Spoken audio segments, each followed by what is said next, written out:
On va ouvrir la parole de Dieu ensemble. On va se mettre à son écoute. Et je me réjouis d'introduire et de démarrer avec vous ce matin une nouvelle série de prédications que je voudrais proposer à nouveau sur nos deux assemblées, Wörth et Souls.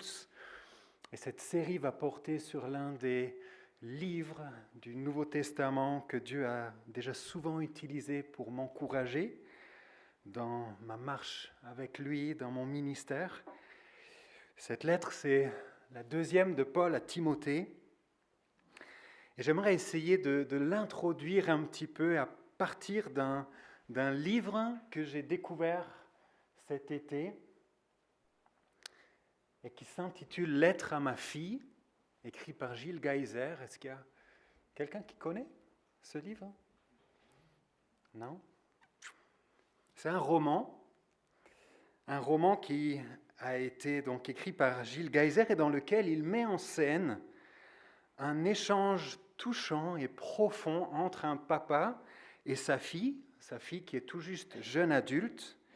Et l'histoire se déroule pendant la Seconde Guerre mondiale. La fille vit en Algérie et la famille, elle, est restée en Alsace. Et le livre nous dévoile alors 10 lettres que le papa va écrire et envoyer à sa fille. 10 lettres à travers lesquelles on découvre petit à petit la situation que vit cette jeune fille, mais aussi toutes les questions profondes qu'elle se pose sur le sens de la vie, sur Dieu, sur la foi, la souffrance, le pardon. Et pour le papa, ces lettres vont être l'occasion de vivre un profond cœur à cœur avec sa fille, un échange dans lequel il va pouvoir l'encourager en lui partageant à la fois sa propre expérience, mais aussi toutes les réponses que petit à petit Dieu lui a donné de comprendre à travers sa parole. Et ce que j'ai trouvé vraiment touchant, c'est de découvrir ou de sentir que tout ce que le papa partageait à sa fille était vrai. Il n'y avait pas de tricherie derrière les mots. Les encouragements, les conseils qu'il pouvait donner, il les avait lui-même vécus et expérimentés, appliqués. Et lorsqu'on arrive à la toute dernière lettre, on comprend avec beaucoup d'émotion qu'elle va être la dernière. Parce que lorsque sa fille va la recevoir, le papa sait qu'il sera déjà probablement mort, exécuté par l'armée allemande. Alors, j'en dis pas plus si vous voulez découvrir le livre, mais vous pouvez imaginer combien cette dernière lettre porte un parfum tout particulier. À la fois pour la fille, qui comprend que les mots qu'elle est en train de lire de la part de son papa sont les derniers. Tout d'un coup, les mots prennent un sens plus fort. On prend le temps de lire et puis de les relire. Puis pour le papa qui sait que sa lettre sera la dernière, les mots et les encouragements qu'il va choisir d'écrire pour la toute dernière fois, ça ne va pas être anodin. Son choix va se porter sur ce qui compte le plus pour lui, pour cette vie et surtout pour l'éternité. Vraiment, c'est touchant et fort. Je vous encourage à le lire. Se lit très vite. Et en fait, ce que je décris ici est très proche de ce que l'apôtre Paul lui-même a vécu avec Timothée. Timothée, ce n'était pas le fils de Paul, mais c'était tout comme. On sait par exemple que c'est à travers le ministère de Paul que Timothée va connaître Jésus-Christ. Et ensuite, dès son deuxième voyage missionnaire, Paul va le prendre avec lui et investir dans sa vie. Mais plus qu'un simple collaborateur, Paul va devenir un mentor et un père spirituel. C'est à côté de Paul que Timothée va vraiment grandir dans sa foi et dans son service pour Dieu. Et durant toutes ces années ensemble, il va à la fois bénéficier de son enseignement, mais aussi de son exemple. Exemple de foi, de consécration à Dieu, d'engagement, de persévérance, mais aussi exemple dans la persécution et la souffrance. Et je me dis, ça a dû être une sacrée école de disciples.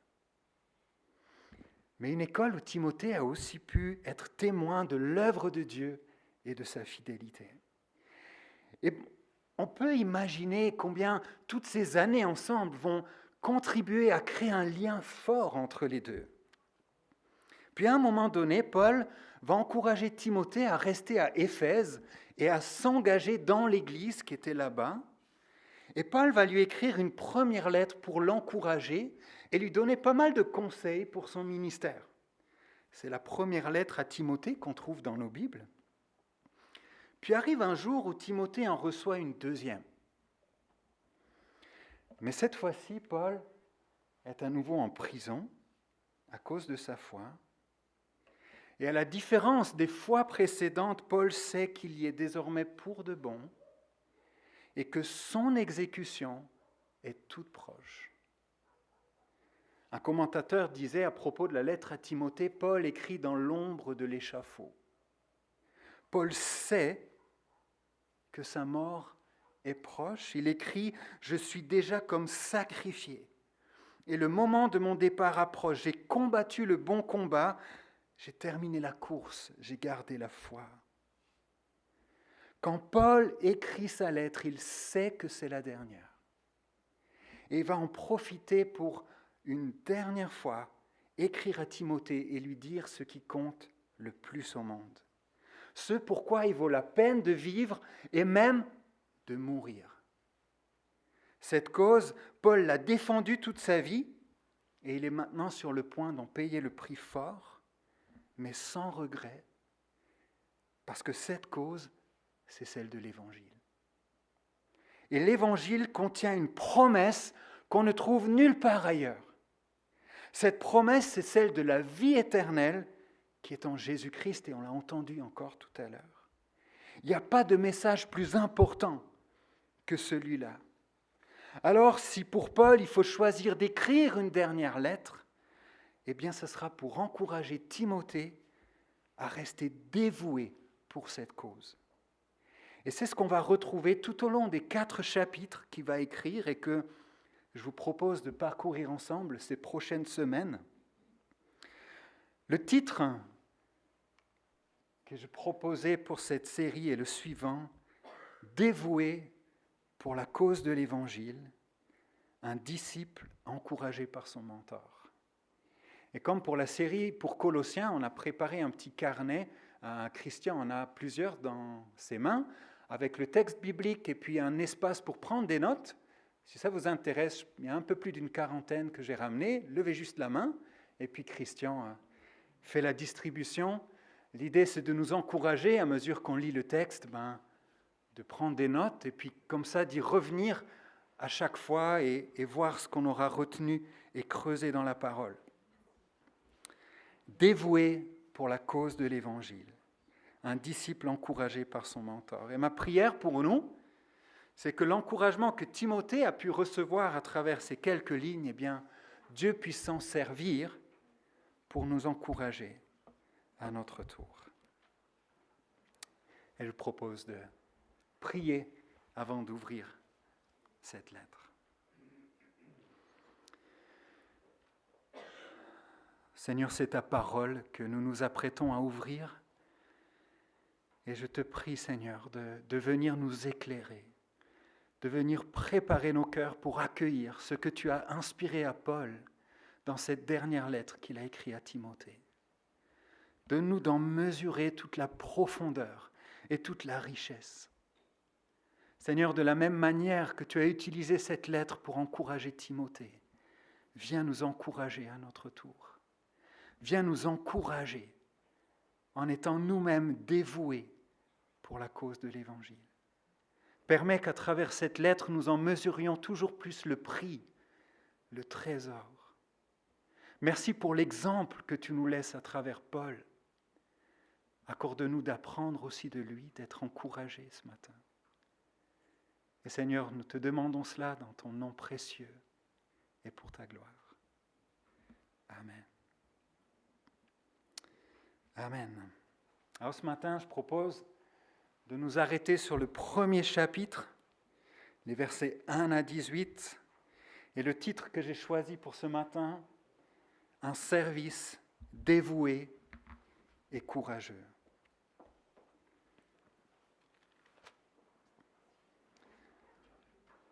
de la part de Paul, apôtre de Jésus-Christ par la volonté de Dieu, pour annoncer la promesse de la vie qui est en Jésus-Christ.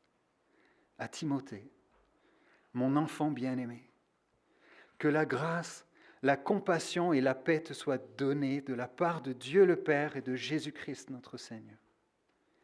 Je suis reconnaissant envers Dieu, que je sers à l'exemple de mes ancêtres avec une conscience pure lorsque, sans cesse, nuit et jour, je me souviens de toi dans mes prières. Je me rappelle tes larmes et je désire te voir afin d'être rempli de joie. Je garde en effet le souvenir de la foi sincère qui est en toi. Elle a d'abord habité ta grand-mère Loïs et ta mère Eunice, et je suis persuadé qu'elle habite aussi en toi. C'est pourquoi je te le rappelle. Ranime la flamme du don de Dieu que tu as reçu lorsque j'ai posé mes mains sur toi. En effet, ce n'est pas un esprit de timidité que Dieu nous a donné, mais un esprit de force, d'amour et de sagesse. N'aie donc pas honte du témoignage à rendre à notre Seigneur, ni de moi son prisonnier, mais souffre avec moi pour l'Évangile, en comptant sur la puissance de Dieu.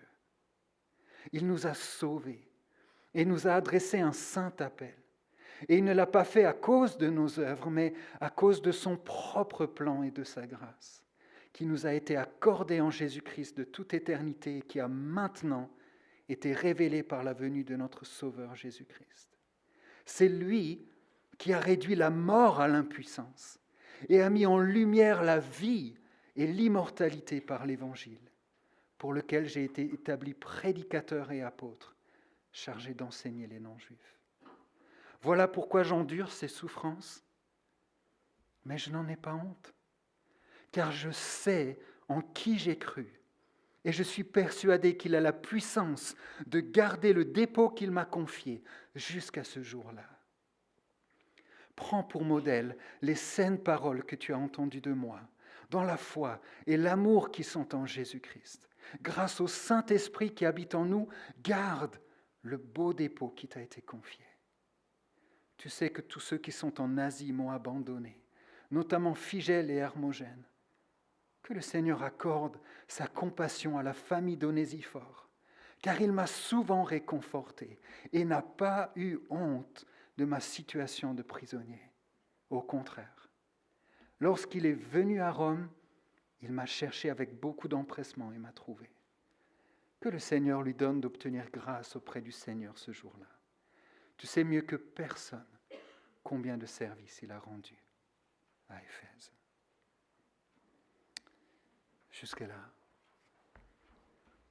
la parole de Dieu et cette première partie de lettre de la part de l'apôtre Paul, écrite alors qu'il sait qu'il lui reste peu de temps. Je ne sais pas comment résonnent ces premiers mots de cette lettre, mais je trouve qu'il nous laisse entrevoir tout le lien fort qu'il y avait entre Paul et Timothée. On sent et on mesure toute la tendresse, l'émotion aussi qui se dégage de ces quelques mots, ces quelques salutations. Timothée, que Paul appelle mon enfant bien-aimé. Je me rappelle tes larmes. Je désire te voir afin que mon cœur soit rempli de joie. Je garde le souvenir de la foi sincère qui est en toi. Quand Paul pense à Timothée, il pense à la foi qui habite son cœur. Et en fait, c'est exactement cette foi que Paul veut pouvoir encourager encore une dernière fois. Et voici comment je résumerai les premiers encouragements que Paul adresse justement à Timothée dans ce premier chapitre, en réponse à l'appel de Dieu et en comptant sur sa toute-puissance. Continue à servir avec dévouement et courage pour la cause de l'Évangile. Sers Dieu avec dévouement. C'est pour moi le premier aspect qui me semble ressortir du texte et que j'aimerais qu'on puisse essayer de voir un tout petit peu ensemble. Qu'est-ce que ça signifie pour vous, le fait d'être dévoué pour quelqu'un ou pour quelque chose? Comment vous le représentez?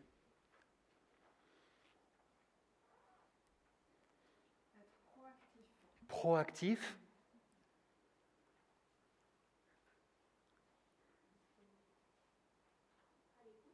Être à l'écoute. Se donner. Être disponible. Ouais. Ne pas compter les efforts. Ouais, on met quelque chose en œuvre pour l'objectif en vue. C'est en tout cas un verbe qui vraiment nous met en action. Et quand on regarde dans le dictionnaire, il est mention de consécration. Le fait d'être prêt à se donner, comme ça a été dit, le fait d'être prêt à se consacrer pour une personne ou pour une cause. Et toujours dans cette même définition, le dictionnaire va également ajouter la notion de sacrifice. Le fait d'être prêt à donner jusqu'à sa propre vie, consécration, sacrifice. Et j'ai trouvé ça intéressant parce que c'est exactement l'encouragement que Paul cherche à adresser dans notre texte. Un encouragement en tant que disciple à rester dévoué pour Dieu et pour la cause de l'Évangile. Et lorsqu'on regarde un petit peu le début du développement de Paul, on peut voir que ce dévouement pour Dieu va s'exprimer de deux façons au moins. La première, c'est par l'utilisation des dons que Dieu a donnés à Timothée pour le servir, mais aussi un dévouement à travers le témoignage. Et par témoignage, j'entends le fait d'oser s'afficher pour Jésus. Commençons par regarder ce que Paul écrit au sujet des dons, verset 6. « C'est pourquoi je te le rappelle, Timothée, ranime la flamme du don de Dieu que tu as reçu lorsque j'ai posé mes mains sur toi. » Ranime la flamme du don de Dieu que tu as reçu. Timothée, comme tout disciple, a reçu de Dieu un don pour le servir. Et ces dons, nous dit l'Épître aux Corinthiens, c'est Dieu qui les donne, qui les distribue à chacun de ses enfants selon sa volonté et de manière très variée, de façon à ce qu'il y ait une magnifique diversité dans l'Église. Chacun est utile et apporte ce que d'autres ne peuvent pas apporter, et ensemble, l'Église est édifiée, l'Église est encouragée. Et dans notre texte, ou plutôt dans sa première lettre, Paul va déjà encourager Timothée dans ce sens en lui disant de ne pas négliger le don qu'il a reçu, mais à le mettre à profit pour l'œuvre de Dieu et pour le bien de l'Église. Et cette même lettre nous apprend que l'un des dons de Timothée, c'était notamment l'enseignement, l'encouragement dans l'Église.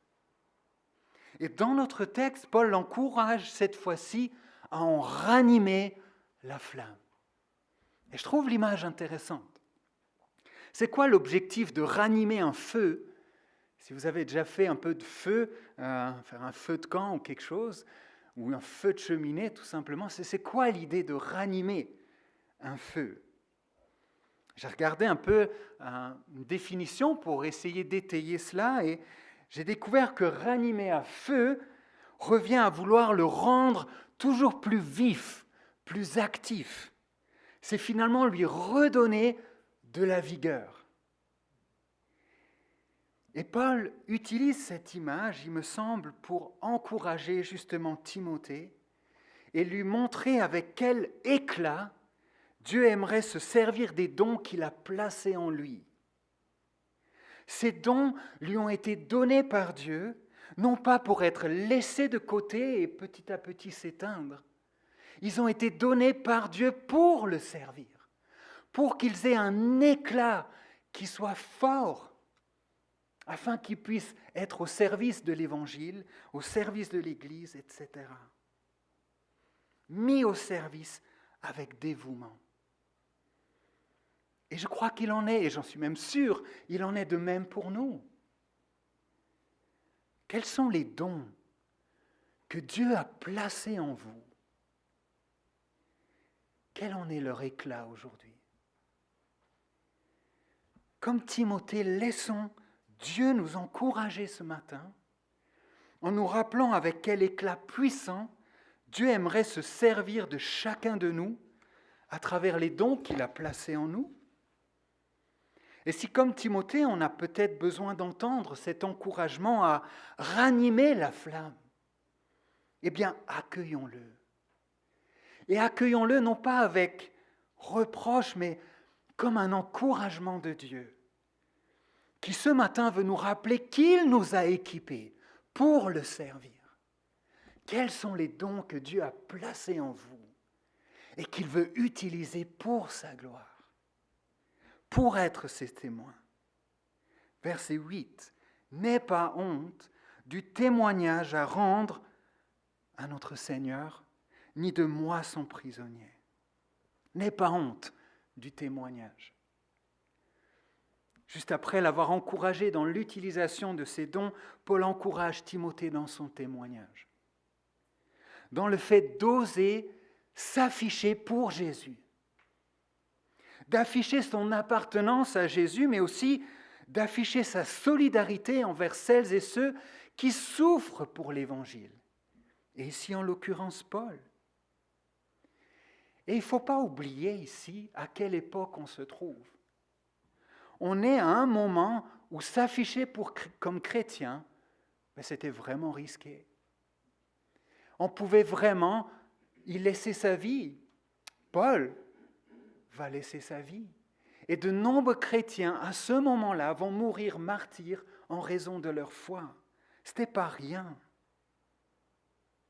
Et pourtant, on lit que Paul encourage Timothée à ne pas avoir honte pour sa foi. Et ce thème va même être répété 3 fois dans tout le chapitre. N'aie pas honte. Paul dira « Je n'ai pas eu honte ». Onésiphore n'a pas eu honte. Et pour bien comprendre ce thème, il faut voir la honte ici comme une référence à un sentiment de gêne et de timidité. Je ne sais pas comment ce sentiment de timidité est peut-être familier pour vous, ou si au contraire vous êtes très extraverti. Je connais bien ce sentiment de timidité. Vous savez, ce sentiment qui nous pousse plutôt à garder la bouche fermée plutôt qu'à parler. Je me souviens d'un soir, lorsque j'étais étudiant au lycée, j'étais à l'internat, et j'avais parfois la possibilité de sortir pour assister aux études bibliques qui avaient lieu dans un village voisin. Et je me souviens d'un soir où j'étais sorti dans la cour et j'avais ma Bible sous le bras et puis je croise un copain de classe qui me demande où je vais et surtout qu'est-ce que je tiens dans ma main. Et j'étais incapable de répondre. Et pourtant ma vie n'était pas en danger comme celle de Timothée. N'aie pas honte du témoignage à rendre à notre Seigneur, nous dit Paul. Et je me suis dit, mais comment y arriver? Comment réussir? Où trouver la force pour oser s'afficher pour Jésus? Eh bien, la bonne nouvelle, c'est que Paul en donne la possibilité au verset 7. Regardez avec moi. En effet, ce n'est pas un esprit de timidité que Dieu nous a donné, mais un esprit de force, d'amour et de sagesse. Paul dit ça à Timothée, dans un contexte tellement compliqué. Et qu'est-ce que ce verset veut dire? Eh bien que la force de marcher pour Jésus et d'être dévoué pour lui ne se trouve pas en nous, mais elle se trouve dans l'Esprit Saint qui habite en nous. La force et la capacité de servir Dieu avec les dons qu'il a placés en nous ne se trouvent pas en nous, mais dans l'Esprit Saint qui habite en nous. La force et le courage de pouvoir s'afficher pour Jésus ne se trouvent pas en nous, mais dans l'Esprit Saint qui habite en nous. Parce que l'Esprit de Dieu n'est pas un esprit de timidité, mais un esprit de force, d'amour et de sagesse. Et si Timothée a eu besoin de le réentendre, moi aussi j'en ai besoin ce matin. Et j'en aurai encore besoin demain matin. Et après-demain aussi.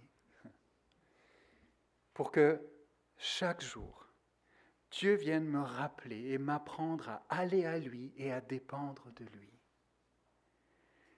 Et qu'ainsi je puisse commencer à expérimenter sa puissance au milieu même de mes faiblesses. Et tout d'un coup, de m'attendre à Dieu pour oser dire, oui, j'aime Jésus et je veux marcher avec lui. De trouver en lui la force de témoigner, mais aussi la force de servir avec courage. Et c'est le deuxième point encore que je voudrais courtement développer avec vous et que Paul nous montre dans les versets 8 à 18. Je relis le verset 8, « N'aie pas honte du témoignage à rendre à notre Seigneur, ni de moi son prisonnier, mais souffre avec moi pour l'Évangile. » Souffre avec moi pour l'Évangile. Et quand on réfléchit au contexte de Paul, ces mots sont forts. Souffre avec moi pour l'Évangile. Et pendant que je méditais ce texte, je me suis demandé si j'avais déjà un jour réfléchi ce pourquoi ou pour qui j'étais prêt, s'il le fallait, à envisager de souffrir. Et je dois reconnaître que j'y avais jamais trop réfléchi. Et Paul, à travers notre texte, mais aussi à travers toute sa lettre, on le verra souvent, nous rappelle qu'il existe une cause pour laquelle lui-même n'a pas eu honte de souffrir. Et cette cause, c'est l'Évangile. Paul avait compris que le message de l'Évangile était le message le plus important pour l'humanité.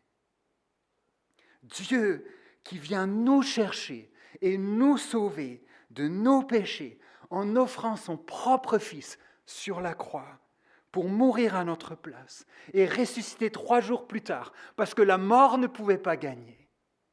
Et c'est ce que Paul rappelle au verset 10 de notre texte. C'est lui qui a réduit la mort à l'impuissance. J'avais cette image de comme écrasé, réduit à l'impuissance.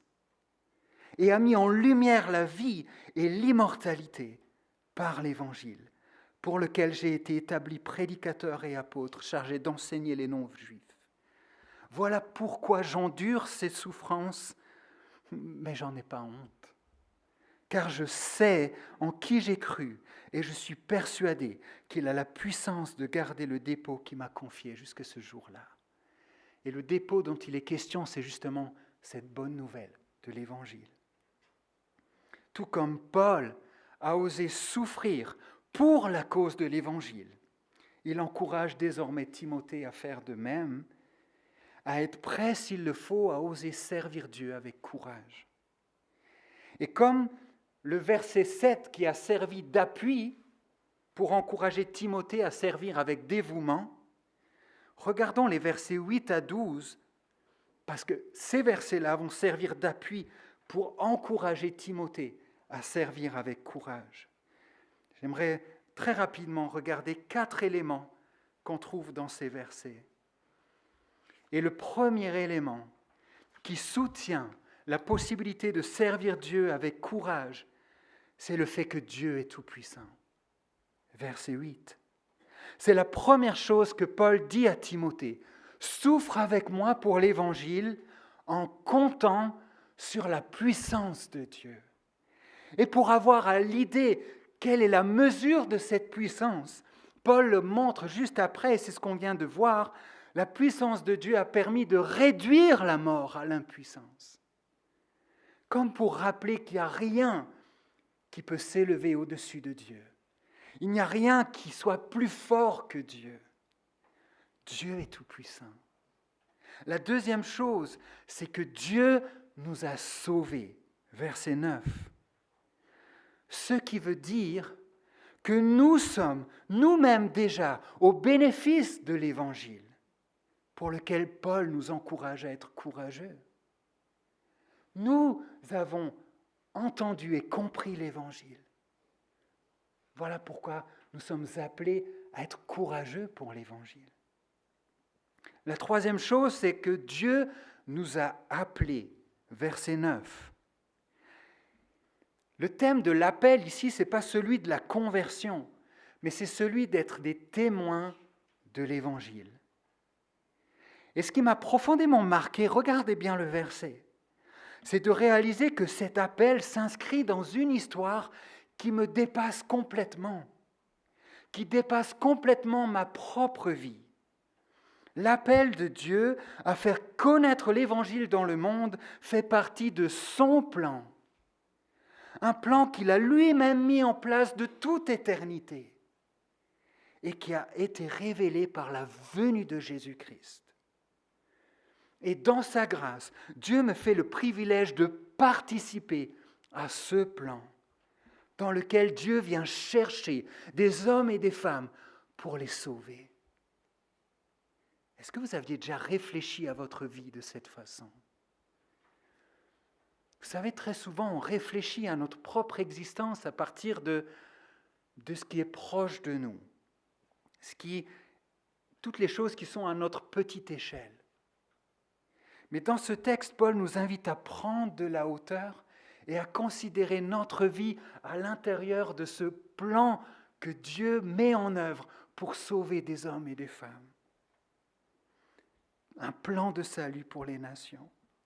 Et quand on voit les choses de cette hauteur-là, tout d'un coup, notre vie trouve un sens tout particulier. Nous sommes rendus participants de l'annonce de l'Évangile. Je suis appelé par Dieu à faire connaître son Fils et la bonne nouvelle de l'Évangile. Dieu nous a appelés à ça. Et enfin, la quatrième chose, c'est que Dieu est fidèle. Verset 12. Voilà pourquoi j'endure ces souffrances, dit Paul, mais je n'en ai pas honte, car je sais en qui j'ai cru. Et je suis persuadé qu'il a la puissance de garder le dépôt qu'il m'a confié jusqu'à ce jour-là. Je sais en qui j'ai cru. Est-ce qu'on peut dire ça aussi ce matin? Je sais en qui j'ai cru. Notre espérance ne repose pas sur des incertitudes ou des peut-être.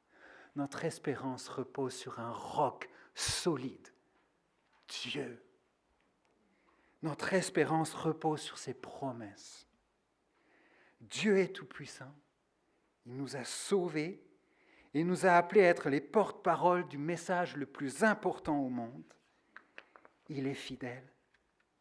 Et c'est tout ce qui pousse Paul à encourager Timothée, et donc nous aussi ce matin, à oser servir Dieu avec courage, dans le contexte qui est le nôtre, dans les circonstances qui sont les nôtres, d'oser servir Dieu avec courage. Tout comme Paul a osé servir Dieu avec courage, tout comme Onésiphore a osé servir Dieu avec courage, et tant d'autres après lui. Sers Dieu avec dévouement, sers Dieu avec courage, et cela en réponse à son appel, parce que l'Évangile en vaut tellement la peine. Comme Timothée y a été encouragé, mettons nos dons au service de l'Évangile. Mettons-le avec dévouement. Devenons courageux dans notre témoignage, en comptant non pas sur nos propres forces, on en est incapable, mais en comptant sur l'Esprit qui habite en nous, l'Esprit de Dieu. Accueillons chaque jour sa grâce, sa paix, sa compassion, comme Paul le souhaite à Timothée. Et gardons ce beau dépôt qu'est l'Évangile, avec la puissance de Dieu. Amen. Je vous invite à prier pour terminer.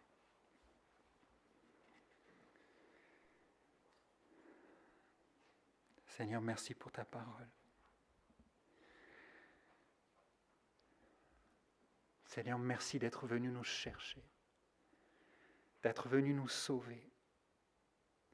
Et je te prie, Seigneur, pour que si certains d'entre nous ici n'avons pas encore fait ce pas pour toi, viens les chercher.